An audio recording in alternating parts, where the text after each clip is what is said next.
belakang hari ini kita akan mengadakan face off atlet atau peserta final, kemudian sekaligus akan menjelaskan rangkaian menuju ke babak final Jogja Globe Day yang pertama. Dan selamat datang juga buat seluruh rekan-rekan peserta atlet yang telah berhasil menyisihkan ratusan peserta lainnya dan berhak maju ke babak final Jogja Globe Day 2022 yang pertama. Kasih tepuk tangan buat teman-teman semua. Hari ini saya didampingi oleh Mas Adit dan Mas Rido dari Jogja MMA selaku panitia pelaksana pertandingan dan pengawas pertandingan, sekaligus mewakili Mas Erik Sukamti yang sedang perjalanan menuju ke lokasi. Dari hari ini beliau ada produksi video klip, jadi mungkin agak telat hadirnya. Oke, baik. Yang pertama kita akan menjelaskan sedikit rangkaian hingga kita ada di tempat ini menuju ke final Jogja Globe Day pertama atau Kres 1 2022 yang akan diselenggarakan hari Kamis tanggal 30 Juni di Mahika Ayu Stage, kawasan Taman Tebing Breksi. Jadi di tanggal 30 kita akan mulai rangkaian final pukul 16.00 yang akan diawali oleh pertandingan eksebisi atau open fight di luar peserta. Kita sudah buka pendaftarannya, sudah ada beberapa calon peserta eksebisi dari kelas 60 sampai dengan 84 kg. Yang ini merupakan partai tambahan yang kita gelar sebelum dimulainya partai final. Dan ini masih kita buka. Monggo silakan rekan-rekan yang ada di sini menginformasikan. Kita akan tutup pendaftaran atau registrasi untuk partai tambahan ini di hari puncak atau di final besok tanggal 29 Juni. Jadi partai tambahan ini adalah bentuk apresiasi kita terhadap teman-teman peserta yang kemarin mungkin kalah di audisi penyisihan, kemudian tidak bisa lanjut ke semifinal, yang telat mendaftar karena kemarin pendaftaran 25 hari. Kita batasi seperti yang kita ketahui, 660 peserta mendaftar di kurun waktu 25 hari. Nah, partai tambahan ini adalah salah satu apresiasi kami dari Jogja Globe Day untuk memberikan ruang tambah buat para petarung-petarung atau fighter-fighter atau pegiat MMA khususnya di Jogja, dan juga memberikan hiburan tambahan kepada penonton nantinya. Yang nantinya pengennya ada selanjutnya ada musisi versus musisi, terus seniman versus seniman, apalah gitu ya, yang bisa menambah value-nya Jogja Globe Day ke depannya.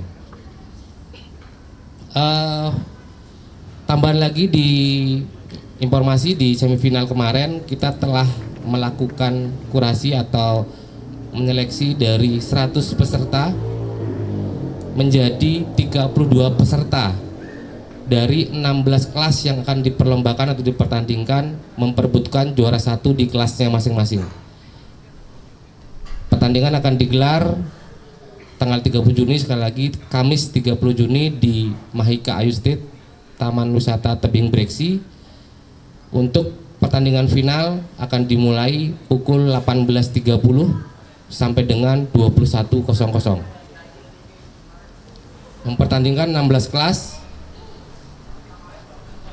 Dari kelas junior 48 kg putra, junior 52 kg putra, junior 60 kg putra, junior 65 kg putra, junior 70 kg putra, senior 48 putra, kelas senior 55 kg putra, kelas senior 65 kg putra, kelas senior 52 kg putra,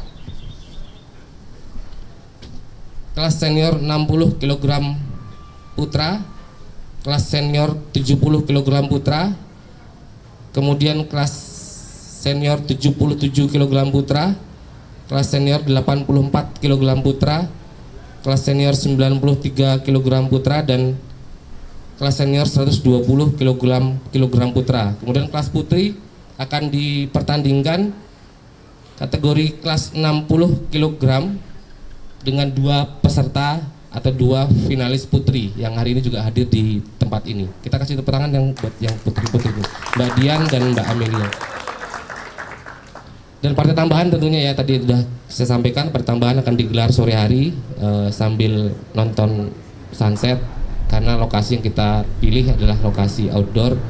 Jadi seperti semangat atau visi misi di awal, Jogja Gelode hadir dengan konsep sport tourism dan hadir untuk menggerakkan ekosistem wisata kreatif dan UMKM lainnya yang ada di Yogyakarta, khususnya melalui olahraga MMA.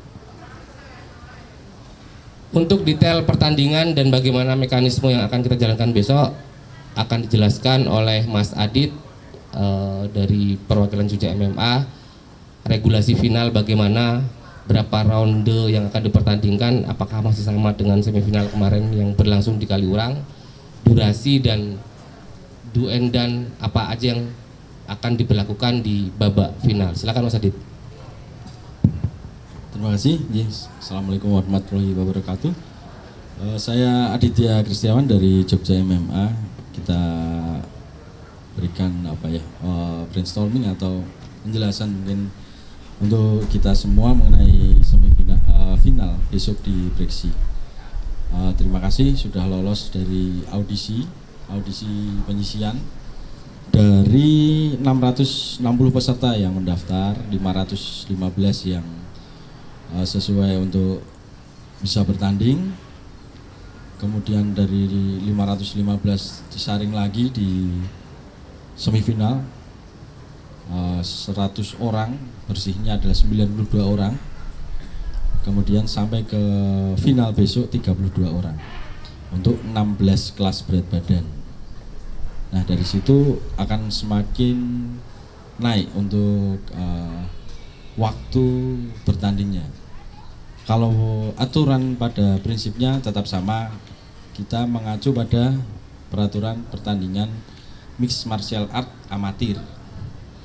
Ya di situ kita mengacu di IBCA MMA untuk pengurus besar Indonesia bela diri campuran amatirnya.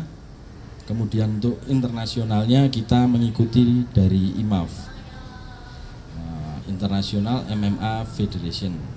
Itu kita mengacu di situ, mengikuti aturan-aturan yang ada di situ dengan menyesuaikan lagi kepada pertama postur kita sebagai postur berat badan kita sebagai orang Asia Tenggara, kemudian dari sisi keamanan. Kalau kita lihat di IMAF itu tidak pakai helmet atau headguard, tapi kita tambahkan di Jogja Gelode ini untuk lebih aman aja gitu, karena risiko kalau kita tidak pakai headguard itu adalah wajahnya sobek-sobek. Ini mengurangi wajah yang pating berucel ya kan. Selain kita ikut olahraga ini kan kedepannya kita pengen tetap ganteng, tetap cantik gitu.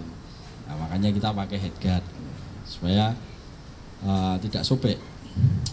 Itu apa? Glove itu kalau kena kulit karena dia keset itu bikin sobek. Nah sobek itu darahnya banyak kalau pas pertandingan. Nah kita pakai headguard jadi minimal yang berdarah-darah. Yang berdarah paling hidung gitu. Kalau kena pukul itu waktu semifinal ya banyak. Tapi selama kita audisi penyisian dan semifinal itu sangat minim yang masuk ke rumah sakit. Yang ada cuma di penyisian karena gas out atau kelelahan kekurangan oksigen, nggak pernah latihan toh. Kan kita membuka ini open. Jadi asal Anda punya nyali, Anda bisa ikut Jogja Gludi. Nah, yang punya nyali banyak, tapi yang pengen latihan atau pernah berlatih sedikit. Itu kita juga membuat ini sebagai pembelajaran bagi kaum awam non bela diri untuk membuka kesempatan ini. Kita kasih wadah, kita berikan tempat untuk bertarung yang apa namanya, terukur, teratur, ada tujuannya, tidak hanya asal.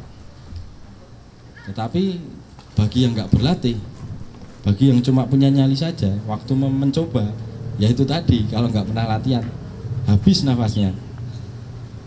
Kita di audisi cuma 1,5 menit, tanding 2 round. Begitu di semifinal 2 menit, 2 round juga. Atau 3 round kemarin? 3 ya, udah 3. Nah, besok di final kita sesuaikan seperti MMA amatir yang biasa, 3 menit kali 3 round. Ya lumayan. Jadi semakin lama kita ada peningkatan untuk waktu tandingnya, karena semakin meningkat itu orang-orangnya kan juga kurang. Kalau cuma 1,5 menit beres-beres kurang puas gitu ya. Kita berikan 3 menit kali 3 round. Itu nanti di final semacam itu. Tempatnya kita pindah-pindah, dari audisi kita di Gravity Gym, kemudian semifinalnya di Kaliurang, kemudian final di Breksi. Yang semakin lama tempatnya semakin bagus ya. Ini Mas Yuda, dia kepala tim lapangan, panitia untuk penyediaan venue dan segala macamnya.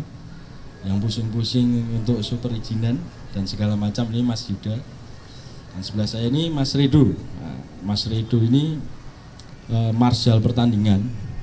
Beliau yang memimpin pertandingan dan segala macam kesulitan yang timbul dari pertandingan ini Mas Redo yang menyelesaikan dan mengepalai. Nah, mungkin kita bisa minta pendapat dari Mas Redo nih. Kesulitan-kesulitan waktu audisi, terus kemudian penyisian semifinal, dan mungkin di final nanti mungkin ada kendala yang bisa diprediksi atau malah lebih mudah. Ditodong. Oke, makasih Mas Yuda dan Mas Adit. Berkaitan dengan berlangsungnya pertandingan ya secara teknis di lapangan, yang kita rasakan ada kendala sedikit, ya tidak terlalu berarti, artinya terjadi, tetapi itu tidak terlalu mengganggu. Tapi ada baiknya kita akan perhatikan waktu besok di final supaya semua berjalan lancar. Pertama, kadang-kadang waktu persiapan para petarung kita harus mencari, ya. Jadi karena ini orangnya lebih sedikit sebenarnya, itu nanti lebih mudah, ya kan. Tetapi ada baiknya tetap semua nanti para petarung standby. Jadi karena kita akan mempersiapkan mereka sebaik mungkin dan seaman mungkin untuk bertarung, jadi diingat terus partainya, nomornya, lalu bersiap di ruang preparation supaya semua bisa dikondisikan dengan baik dan semua berjalan lancar. 2, sebaiknya sih petarung tanggap atas semua instruksi oleh panitia di lapangan, dan sebelumnya itu kan masih ada 4 hari. Petarung ini kan terkumpul dalam satu grup, ya kan. Jadi tolong dipantau semua aba-aba pengumuman atau hal-hal teknis yang di-share di beberapa hari ke depan. Karena memang ini event pertama yang kita laksanakan, dan ini sebenarnya kualifikasinya cukup besar ya. Tapi untuk event pertama kita memang agak progresif, maksudnya ada perkembangan dari hari ke hari dari panitia.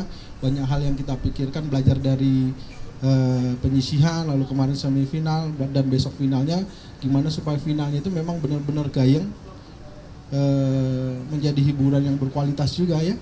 Itu selanjutnya tolong nanti untuk petarung jaga kondisi dan jujur terhadap kondisi masing-masing. Karena kemarin kita secara teknis sudah mengamankan semua petarung sebaik mungkin supaya aman dan dalam kondisi bertarungnya tidak terjadi apa-apa. Cuman kemarin itu ada pengalaman, memang ada kondisi yang mereka tidak sampaikan di awal. Misalnya pernah cedera 3 bulan sebelumnya. Begitu-begitu kan teman-teman yang petarung yang tahu.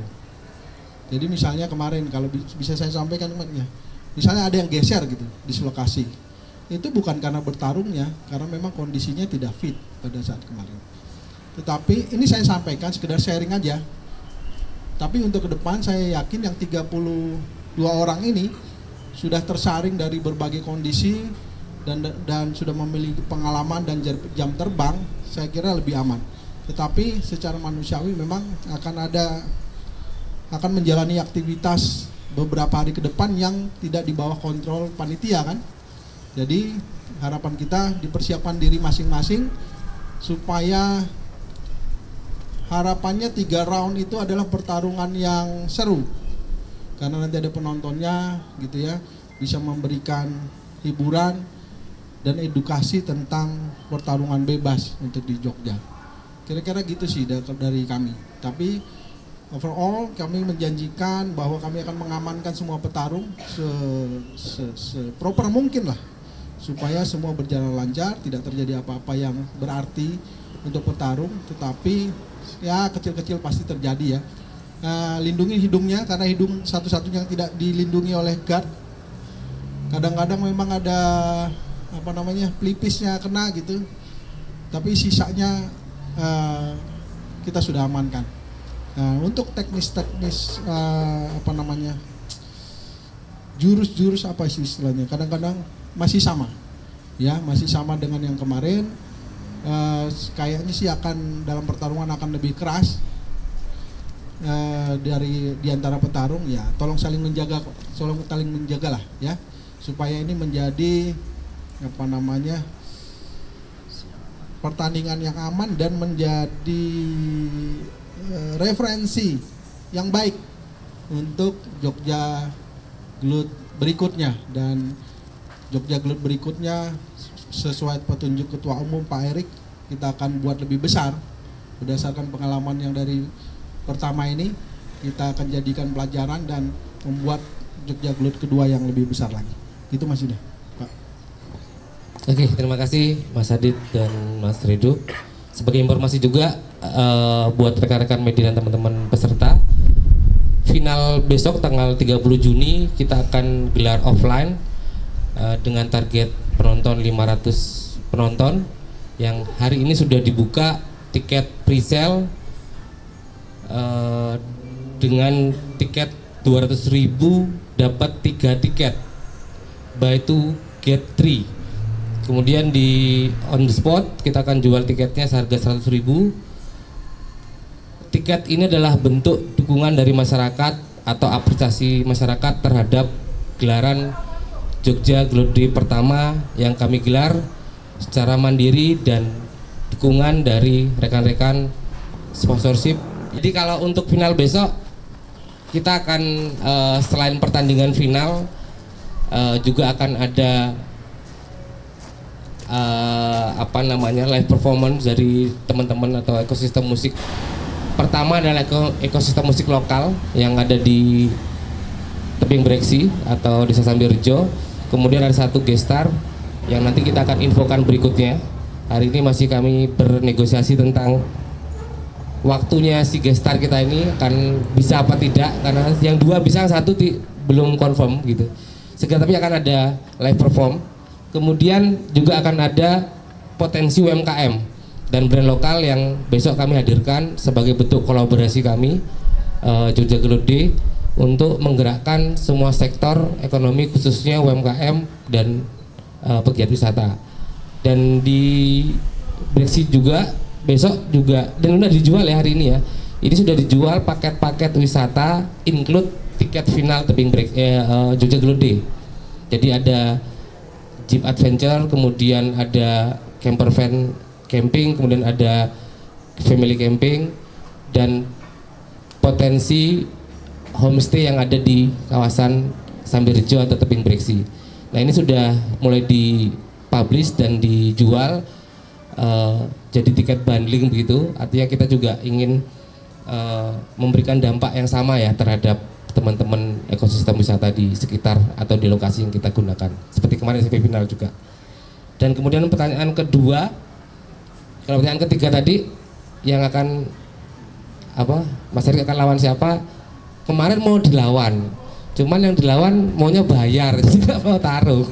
Tak bayar wae rasa tarung. Akhirnya nggak jadi. Nah, untuk yang tadi itu jadi 16 juara ya, 16 champion besok akan dibawa kemana, kemudian akan dipersiapkan untuk apa, nanti Mas Adit yang lebih tahu akan dijelaskan. Kita akan bawa kemana mereka, ke 16 champion dari 16 kelas yang dipertandingkan. Silakan Mas. Terima kasih. Sebenarnya nggak cuma 16 juara aja, tetapi seluruh dari 600-an orang itu sebenarnya kita rangkul semua. Dan bahkan mungkin kedepannya di Jogja Gelut kedua, ketiga, kita mau ngerangkul semua orang lah. Jadi kalau kabeh wong misalnya di Jogja iso gelut, wis ra ono gelut-gelutan neng dalan gitu. Onone neng ring. Ceritanya gitu, tapi ini mungkin lebih berarti kalau Mas Erik yang bicara karena lebih pedes gitu. Kemudian kalau dari sisi MMA amatir ya Mas, ini jadi kita ini olahraga baru di Jogja, cuma belum ikut di KONI. Kedepannya jelas kita akan ikut di KONI. Induknya adalah IBCA MMA, Indonesia Bela Diri Campuran Mixed Martial Art. Wah, itu angel malah. Intinya itu IBCA MMA, pengurus besarnya. Kita ikut di situ. Kita jadikan ini Jogja ini sebagai kota petarung selain kota pelajar. Karena pelajar sing do tarung ternyata juga ada menurut Mas Erik sing do sok klidih-klidih. Ternyata juga ada. Mbok daripada di jalan berprestasi gitu. Pertama, kita nanti nggak cuma melawan orang Jogja sendiri, itu Mas Erik sudah datang. Pertama di Jogja Gelut itu kita nggak akan melawan orang kita sendiri, main lokal Jogja tok. Ya nanti kalau kita jadi juara satu, mesti ditarungnya karo provinsi lain. Kalau terus di misalnya Kejurnas masuk, PON masuk, pasti juga internasional berangkat. Itu yang jalur amatir. Jalur pro misalnya, yang sudah lulus di sini dapat juara satu, dia udah punya pengalaman sekian banyak pertandingan misalnya untuk mencapai juara satu, 7 kali bertanding, dia bisa nyoba ke yang profesional. Pertandingan profesional sudah mulai banyak di Jakarta, di Bali. Jakarta misalnya One Pride yang di setiap Sabtu ada pertandingannya. Di Bali Canggu Fight Night, Soma Fight Night.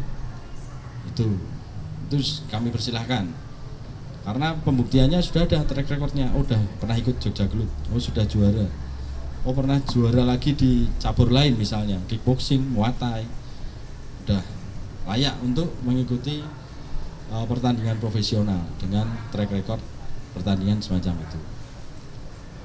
Jadi tidak hanya orang yang juara, tapi juga teman-teman lain. Kemudian kita balik lagi, membalik dari sistem. Mungkin ini off the record karena monggo Mas Erik langsung ke depan saja. Sini Pak Komandan. Ada yang nanya Pak Erik loh. Aku tidur. Oke, kami lanjutkan. Mungkin off the record ya. Ini kan kaitannya dengan KONI, tapi off the record yo nek dronjong ya enggak apa-apa. Cuma ini kita balik karena saya sudah beberapa kali berkecimpung dalam dunia cabang bela diri amatir.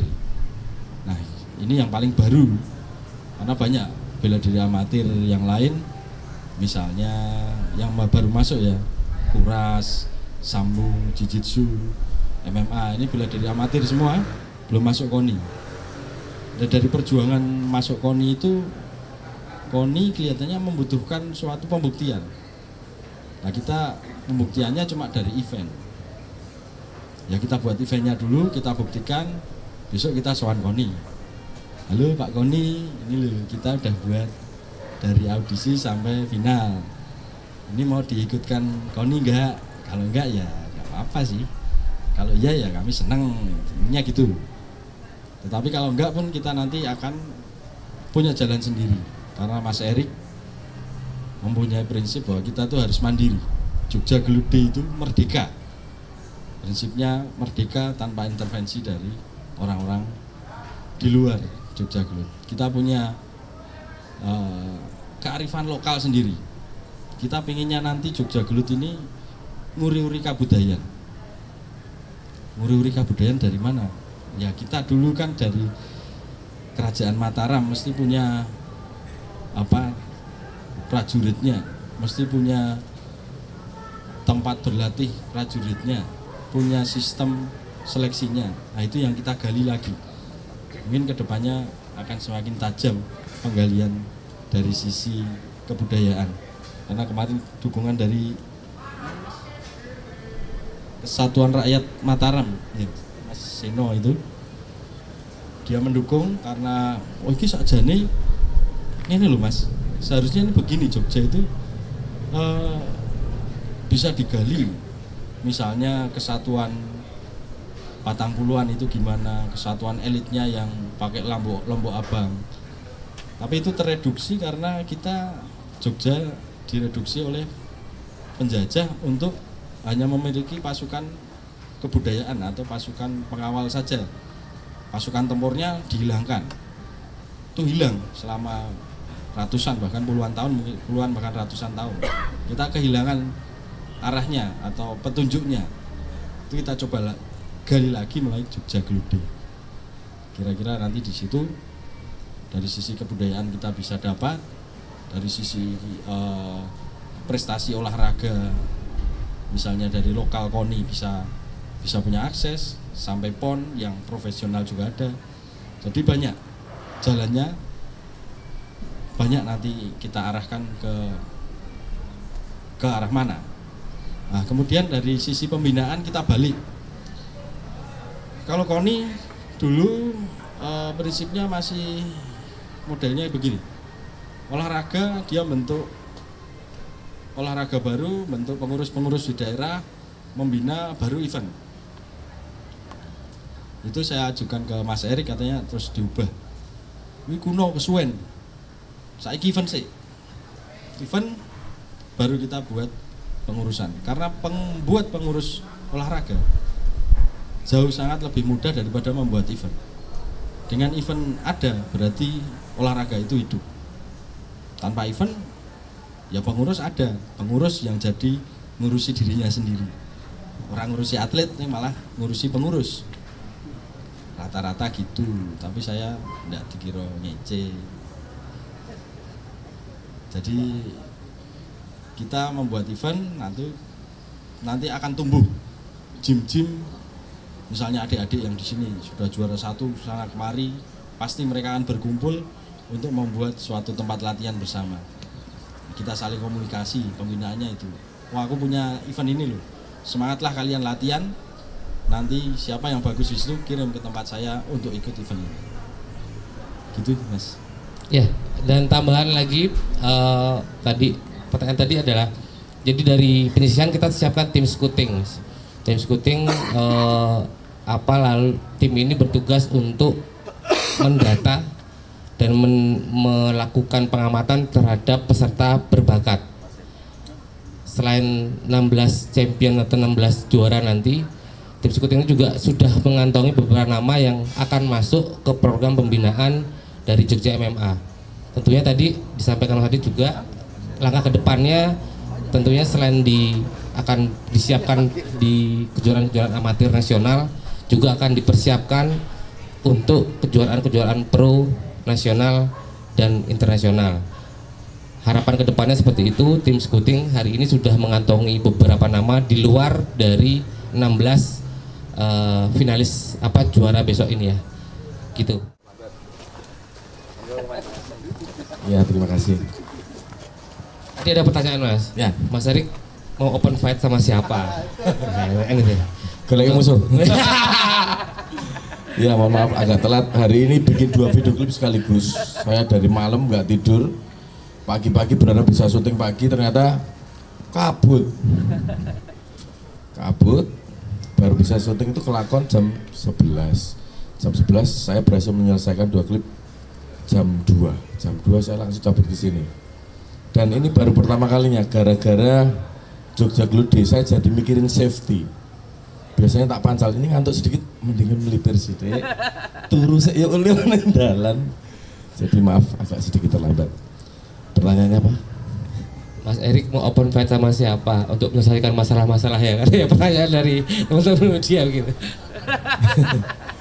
Ya, mungkin dimulai dari media dulu itu, suruh milih lawannya siapa. Semisal KR sama Tribun mengirimkan perwakilan, itu gayeng. Beritanya juga nanti mereka bisa olah sendiri, goreng sendiri ya. Sampai ini Mas Erik, tadi pertanyaannya adalah dari 16 champion ya juara tadi, kita kan statement bahwa para juara tentunya peserta yang sudah kita data yang berbakat itu akan kita bina gitu ya menuju prestasi lebih baik. Itu bagaimana itu? Ya itu hanya penawaran sih, jadi kita tawarkan untuk pembinaan. Jadi hak itu tetap di tangan mereka, mereka akan melanjutkan untuk dibina atau enggak itu terserah mereka. Jadi kita tidak memaksa ataupun tidak mengikat. Makanya kita selalu tos itu ya. Merdeka. Jadi mereka juga merdeka dalam belajar. Kalau sudah melu-melu ya kamu akan jadi second layer terus, nggak pernah jadi yang pertama. Gitu. Nah, di sport tourism ini kita mendapatkan kesempatan untuk menjadi yang pertama dan itu sudah terbukti ya. Tidak ada sejarah tercatat wong gelut outdoor di tempat wisata itu belum ada. Ya, apalagi ini kan baru pelajaran pertama, pengalaman pertama. Pengalaman kedua kita bisa organize itu lebih bagus lagi dari paket-paket wisatanya, dipaketkan mungkin, diekspos juga, tidak hanya gelutnya tok yang disorot, tapi juga potensi-potensi apa yang kita punya di Yogyakarta gitu. Itu bisa menjadi senjata utama kita. Yang kedua, kemarin kan orang lihat judul gelut itu wes wedi sik. Dari perizinan wedi, dari sponsor wedi. Oh ternyata MMA toh. Ayo. Ada caburnya. Dan legal. Terus sekarang kan kita sudah punya blueprint, kita sudah punya proposal kerja nyata ya. Kita punya video, kita punya data. Ya harapan kita yang kedua nanti akan lebih banyak bisa dikembangkan dan bekerja sama dengan banyak pihak. Karena sudah terbukti dan sudah terlihat bentuknya. Tidak seperti yang mereka khawatirkan. Contoh lagi dari judul Jogja Glode mewadahi klite itu pun sudah langsung viral waktu itu ya. Orang ketakutan. Nah, aku nek terus gelut ning jowo piye? Nyatanya tidak terjadi. Bahkan beberapa fighter itu mengaku nek melu audisi ki gemeter. Wedi. Pressernya ternyata seperti itu. Sak tertib-tertibnya kayak ngono. Kena mental lah intinya. Ketemu dengan gendo-gendo sing wis diakui. Kayak pendaftaran wis dibengoki. Dan disiplin banget. Sekilo luwih kon mlayu, bayangno wong gendo kok kon mlayu berarti langsung drop mental. Jadi ternyata sistem dari pengalaman IO mengendalikan atau manajemenin safety itu juga diperlukan di bidang olahraga gitu. Jadi kita kemarin dapat Mas Adi juga bilang dapat ilmu juga setelah menjalankan Jogja Glode ini berkolaborasi dengan IO. Begini tuh caranya mentreatment sebuah event. Gitu. Kalau biasanya mereka turnamen ada klubnya, ada visualnya, mesti sok gelut juga nih, padahal udah kenal karena panas. Mas Adit ini ultimasi dari awal, awas loh, gelut ki panas loh, nyatanya kemarin dingin aja. Jadi ternyata bisa fun semuanya ya karena pengalaman mungkin. Jadi kolaborasi ini akan terus berkelanjutan di mana IO akan menjalankan sebuah acara Jogja Glode kedua.